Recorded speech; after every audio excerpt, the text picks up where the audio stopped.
So it's time for another edition of the Daily Racing Form Weekend Preview right here on SportsGrid. I'm Gino Buccola alongside Alexa Zepp. Alexa, we have a big weekend ahead because we have 3 Kentucky Derby prep races around the country. 3 races where points will be offered to the top 5 finishers of those races. So these are horses that are all trying to qualify for the most prestigious race, the biggest race in all of horse racing a little later on this year. It's a fun time because it reminds me of what's happening or what happens in college basketball. You have all these regional tournaments and you have teams that go through their conferences and they try to make it into the big dance. That's what's happening here. These are all horses that are trying to get a ticket to the Kentucky Derby.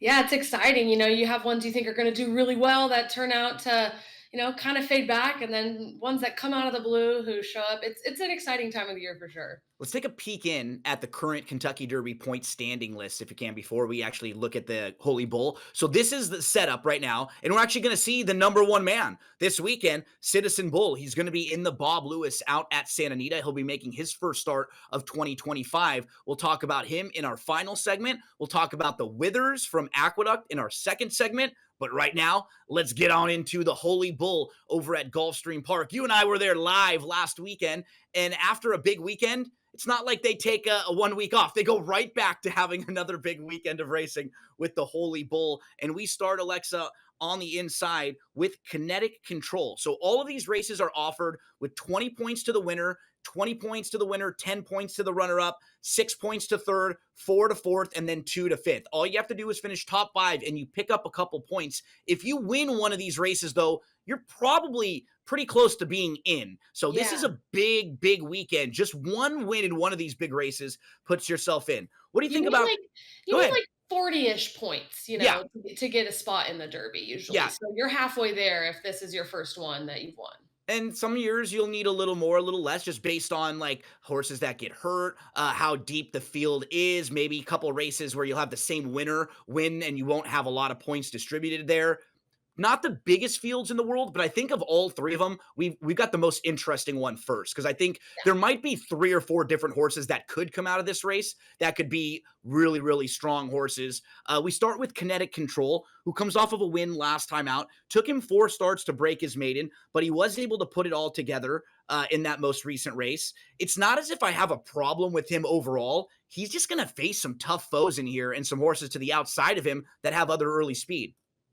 Yeah, that race he won, he wired the field. But in the prior races, he didn't win, got second. He came from off the pace. So I don't know that he needs to be on the front end, which is probably a good thing since I do think there's a lot of pace in here and horses who will want that spot. But I mean, he's going to have to improve. And trainer Dale Romans does not have very encouraging statistics for horses coming off a win, 6% win rate, horses coming off a layoff. 9% win rate. So those are some tough stats to put faith behind. Yeah, in a big, tough field like this. The Yeah. number 2, Ferocious, he was one of the top 5 or so 2-year-olds last year. Very talented, but he's kind of been his own worst enemy, Alexa, because he's a little bit quirky. If you notice and you kind of go through his races, he's kind of had some issues in each one. In the Hopeful, he was sort of floundering. And then when Chancellor McPatrick came up alongside him, it like kicked him into another gear. He looked like he was going to be done at the top of the lane. Then in the Breeders' Futurity, he's banging around in the gate before. He doesn't really get out of the starting gate all that well. He runs into some traffic in the Breeders' Cup, but the Connections decided to put some blinkers on him. And for those of you who may not know, when you add blinkers to a horse, it can do a couple things, but mainly it will give them more focus. They'll just be looking at what's ahead. They won't be looking all over the place and getting distracted by different things. And it should also give them a little bit more speed, just have them more forwardly placed in there. If those are the cases and they're able to kind of tweak a couple of the small issues he had, he could be the horse to beat in here. Yeah, I mean, you horses are herd animals, right? So you'll see before the race they like to pair up, and during the race, a lot of times they will pair up down the backstretch. So you hear trainers talking about it, you hear jockeys talking about it. Some horses need someone to run at, they need somebody A to target. to target. Yeah. So, but these horses are so young, right? That was 2-year-old year. They're just figuring it all out. They're just babies. So I think he's very, very talented. I don't love that he has a little bit of a pattern of being a disappointing favorite in some of those recent starts, but I mean, they were super competitive, difficult fields. So I think he's one to beat. Tappan Street is the number 3. I was joking with you before we started. I kind of got the feels when he won in his career debut, where it looked to me like this is a horse that could be a Derby horse because he started to back up in his race. He was moving back to 4th, and then all of a sudden he got a little bit of daylight. And you could see him stretch his legs when he got a chance to move. He seemed like distance should be no problem for him. I'm talking about the number 3, Tappan Street. Yeah, this horse is very, very talented, very interesting. Only been out one time though. So, sometimes when those horses step up in class and step up against tougher fields, it's a turning point. Either, they rise to the occasion or they don't. But very low odds, morning line of just 3-1. But will should be a player in here if he steps up. Guns Loaded won the Mucho Macho Man in his most recent start, so he's proven. And what's nice about him, he's probably one of the quicker in this field, Alexa. When we look at the pace projector, as you can see, he's the number 4, so they have him slightly ahead of Tappan Street, and he could be one that gets loose on the front end in here. Yeah, I'm confident saying that Guns Loaded is an early running style horse. I'm not confident saying that necessarily about Tappan Street. We've only seen him run one time, so we Yep. we don't really know what his running style is yet. He might be an early horse, but he might have tactical speed and be able to, roll with the punches. But Guns Loaded definitely wants that lead, and luckily, it doesn't look like there's anybody faster than him early. So hopefully, he can, break well, get the position he wants. They did spend $800,000 on him as a yearling, so they have very high expectations for this horse on the Derby Trail.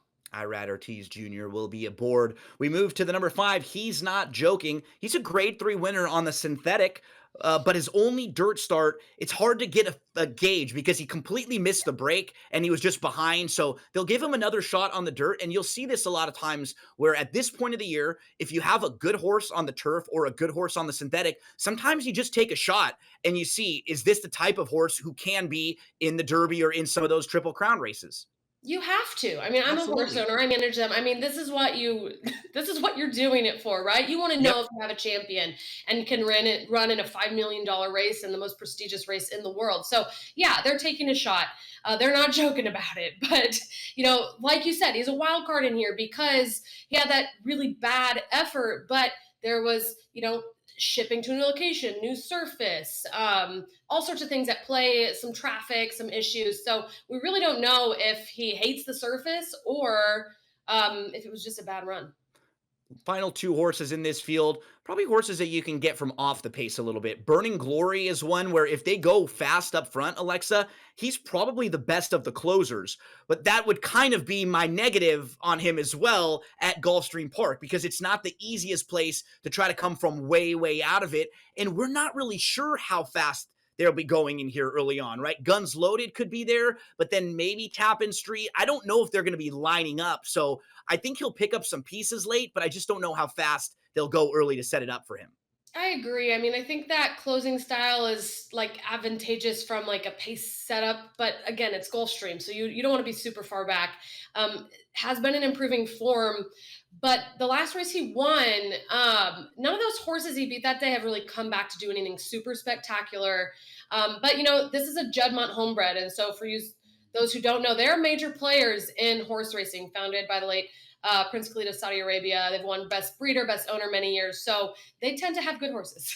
Round out the field with Burnham Square. He made a big early move last time out to the front end, and his first 2 races were pretty good. He was knocking on the door and then finally put it all together. Do you think he fits with this group? Do you like him at all here? I like him all right. I've included him underneath. I think he's shaping up to be a presser closer type. Hopefully, can stay a little bit closer to the pace. He has 3 siblings, and all are winners, which from a breeding standpoint is pretty impressive. There are our selections there. We have the same top 2, just in a slightly different order. I'll go 3, 2, 6, 4. Alexa with the 2, 3, 7, 4. So just one difference for the 2 of us there. We both kind of key in on a couple of the same runners. We'll take a quick break. When we return, we head up to New York. It's time for the Withers at Aqueduct.